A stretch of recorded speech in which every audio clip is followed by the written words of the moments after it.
Kudos to you for organizing and pulling off a successful event. All that hard work really paid off. But the real insights come from your attendees' feedback and those post-event numbers. To set up your event survey, go to Configuration in your organizer account and select Event Survey under the Feedback section.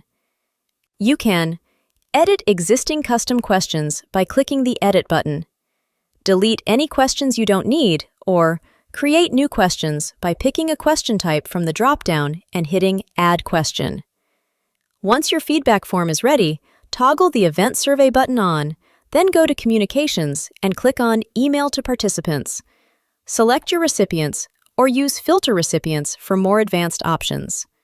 Write your email subject and craft engaging content. Spend a moment making it specific to your event and compelling. This is what will encourage participants to open your email, read it, and share their feedback. Don't forget to include the action button, Feedback. It will take everyone who receives the email straight to the feedback section in their profile. Once participants have submitted their feedback, you can access it by going to Export, selecting Prepare next to participants' data, and then clicking Download after the document has been prepared. An Excel file will be downloaded with all participant responses, giving you the flexibility to filter and analyze the data further. If you want to export a specific batch of data in B2 Match, here's a quick way to do it. Go to Participants, click Advanced Search, give your filter a title, and choose the data you want to export, like selecting participants with the type Investor. Hit Search, and your filter will be saved under Predefined Filters.